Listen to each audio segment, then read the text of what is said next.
and then you rebuild. And that's what I think is really the foundation for a lot of the positive effects.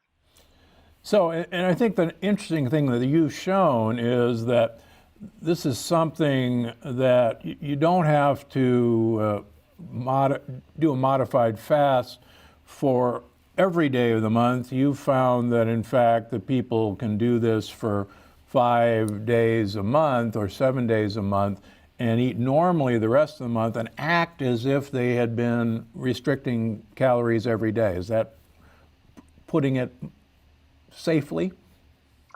Yeah, so what we've been saying, what we've been seeing is that first of all, the diet works by far much better in subjects that have lots of problems, right?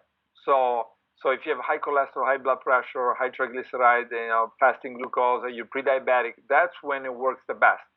And then in the clinical trial, then people return to the normal diet. And what we saw was that many of the effects were long-lived, and so the 5-day restriction seems to reprogram somewhat. For example, IGF-1.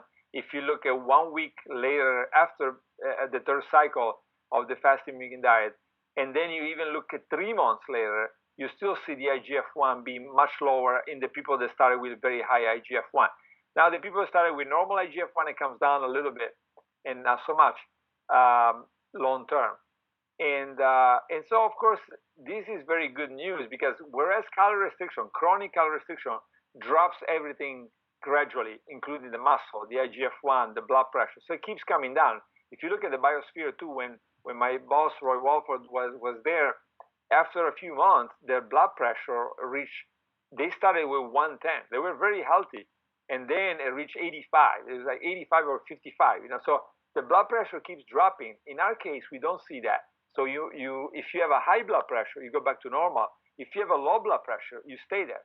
And that's really interesting, because it tells you there's probably fixing problems rather than just blocking pathways that are involved in blood pressure maintenance or glycemic levels. Fantastic.